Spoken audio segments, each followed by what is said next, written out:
We are back with another Q&A. It is 6 a.m. right now. It is dark outside.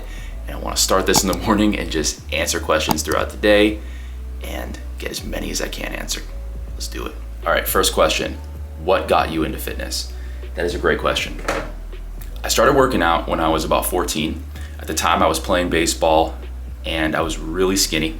I was scrawny. I'll put a picture of what I looked like at that age on the screen. And at the time, I knew that if I wanted to become a better athlete, become a better baseball player, I needed to build muscle and get stronger. Mind you, I hated exercise. So I can totally relate to those of you who don't like going to the gym. When I first started, even getting myself to be consistent with 3 to 4 days a week was really, really hard. I didn't like it. But I remained pretty consistent throughout high school, and I really developed that skill of being consistent even when I didn't really feel like it. So that by the time I got to college and I got a little bit more serious about training, not just, exercising, but being more methodical about how I was really structuring my workouts, I was really able to get after it at the college gym. And throughout college, I really put on about 30 pounds of muscle. And that's when things really kind of took off for my love of exercise, nutrition, and really studying it.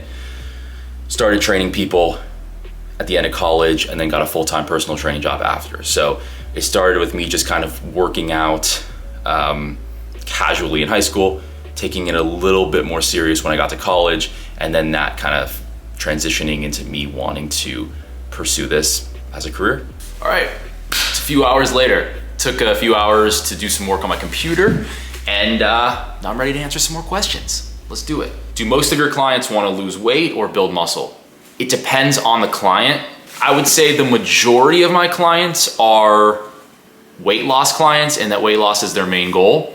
And I think the main reason for that is because the majority of the content I put out is weight loss focused. However, I do have a handful of clients right now that their main goal is just to build muscle. But I would say probably 90% of my clients really want to lose weight, and that's their primary goal. But often the weight loss clients also kind of want to build muscle at the same time too, because they want to improve their body composition. Is it true that weight loss is 80% nutrition, 20% workouts? No, that is not true. I would love to know where that started and who kind of pulled that out of their ass, because that's not how it works at all. Weight loss is it's not technically 100% nutrition, it's practically 100% nutrition, because the only way you lose body fat is by eating fewer calories than you burn, by being in a calorie deficit. Now, you'd think that exercise plays just as big of a role in that, because you say, oh, Dylan, if you're trying to eat less calories than you burn, if you just burn more calories, you'll be in a calorie deficit. Well, you're probably not burning as many calories as you think you are through exercise. So from that perspective, exercise ain't doing much for you.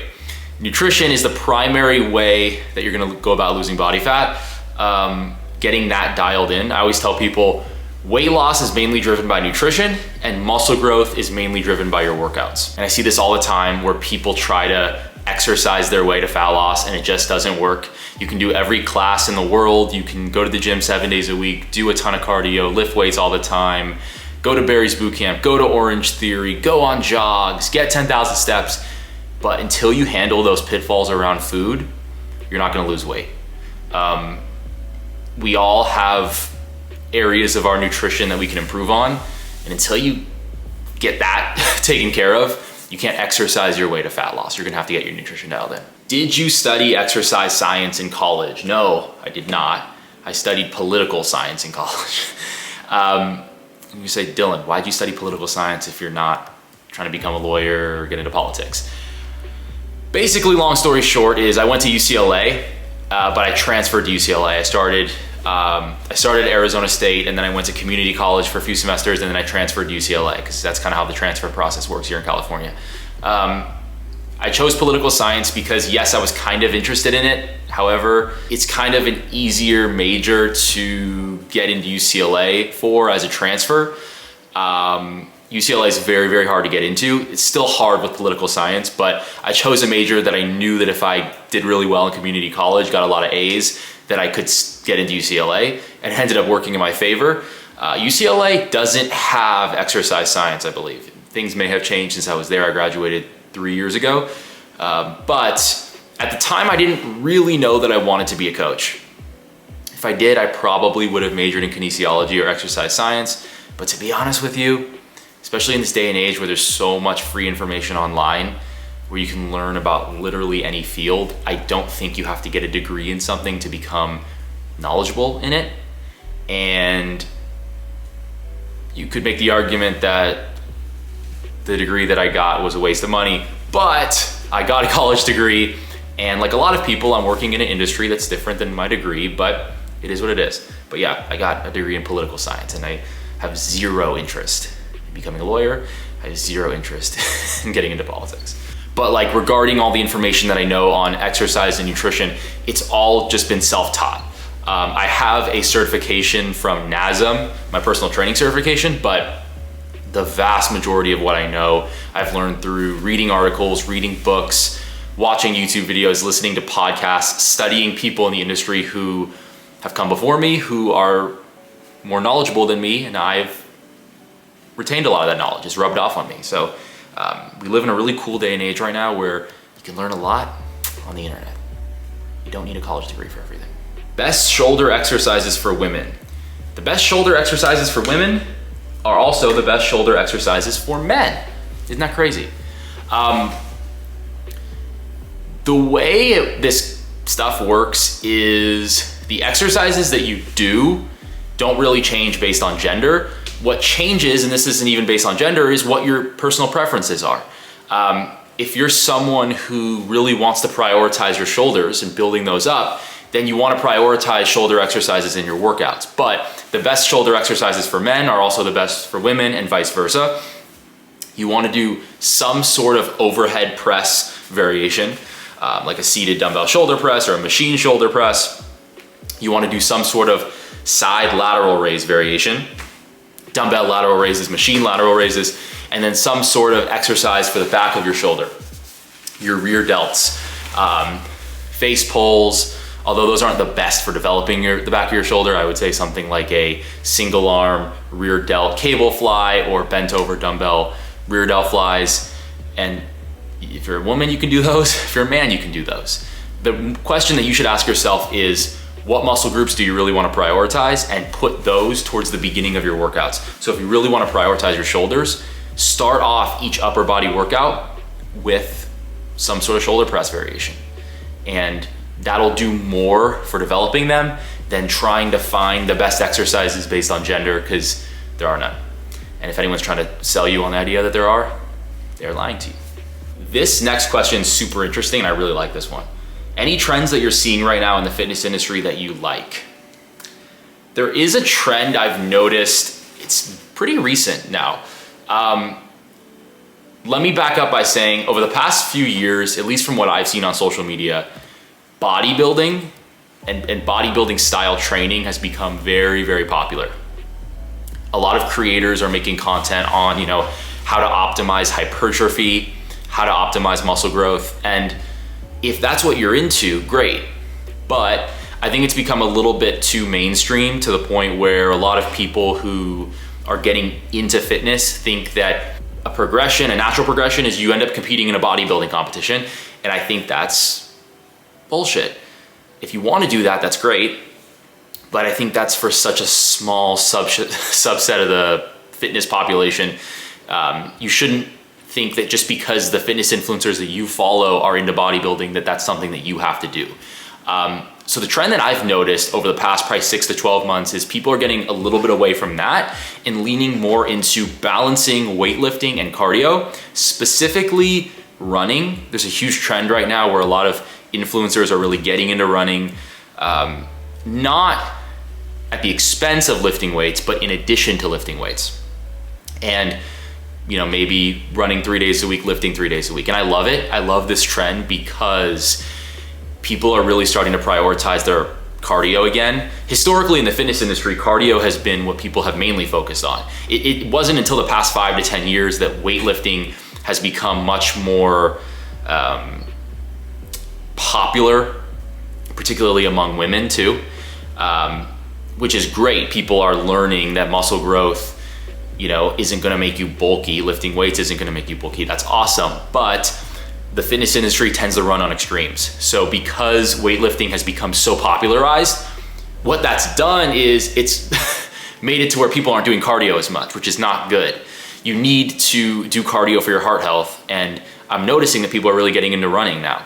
There's always trends like this in the fitness industry, but I think this is a good one. And it's gonna be interesting to see kind of where this trends. Who knows, maybe in the near future, I might get into running a little bit. We'll see. How old are you and where are you from? I'm 24 years old and I'm from Los Angeles and I live in Los Angeles, born and raised here. The only time I haven't lived in LA was when I went to Arizona State for my first semester of college. That was in fall of 2017. I lived in Arizona for 4 months, realized that it just wasn't really for me, and I transferred back like I talked about earlier. But yeah, born in Los Angeles, currently live in Los Angeles, and I'm 24 years old. Okay, I'm gonna do one more question right now, and then I'm gonna come back later and answer a few more. How to deal with getting started, lacking motivation, and pushing yourself in the gym. I could probably make an entire YouTube video on that in and of itself. First thing I wanna say, and because a lot of you who are watching this probably also follow me on Instagram, maybe TikTok, but you might not know that I have a free resource, 18 totally free workouts. I'm gonna put a link to that down below in the description. So if you're brand new to lifting weights, brand new to exercise, and you're like, I have no idea where to start, that's a really good place to start. Download my 18 totally free workouts. It's gonna give you a really good spot to start in terms of exercise ideas that you can start implementing into your routine. But regarding the motivation piece of your question, the thing about motivation that I think people get wrong is people operate under this assumption that you start with motivation, and from motivation, you start taking action. It's actually the reverse. You start by taking action, even and especially when you don't feel motivated. And through that action, you start getting some results, which creates more motivation. And that motivation causes you to take more action. So it's this perpetual cycle of action, results, motivation, more action.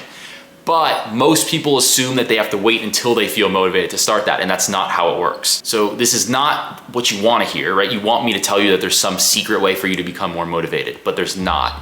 What you're gonna have to do at one point or another, because if you want to start living a healthier life, exercising, eating right, doing these things, you're gonna have to start doing it at some point. So the question is, how do you get yourself to do it? Well, you do it. You just gotta do it. Now, I think one thing that intimidates a lot of people is they think they have to start off with this grand plan that has them in the gym 6 days a week and you're restricting your favorite foods in your diet and everything's dialed in. You don't need to start that way. Start with more low-hanging fruit behaviors. Go to the gym 2 days a week and commit to that, because that is something that is, I believe, pretty doable for the average person. And even if it's hard for you to get to the gym 2 days a week, it's easier to go 2 days a week than 4 days a week. So if you start there, that's a really good place to begin. It's like with nutrition. You know, people are like, I'm not losing weight off of 1,700 calories a day. Should I drop it down to 1,200? It's like, no, if you're not consistent with 1,700, you're not gonna become more consistent at 1,200. So with exercise, if you're not consistent with 4 days a week, don't ask the question of, how can I start going to the gym 6 days a week? You gotta reduce the frequency so that you can increase the consistency. And once you do that, it's gonna start becoming a bigger part of your life, and then you can, increase how much of it you do from there. So obviously your question is how to deal with getting started. So because of that, I would say start with something easier like 2 days a week. On the weightlifting side, on the cardio side, give yourself a reasonable step goal, even if it's just like 5,000 steps a day. And those are your two things. You go to the gym 2 days a week and you get your 5,000 steps in a day.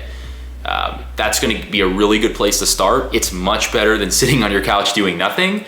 And if you're consistent with that, you're probably gonna wanna kinda, increase how much you do from there. All right, just had lunch, went for a walk, posted on Instagram, and I have 3 more questions to answer before this video ends. Let's do it.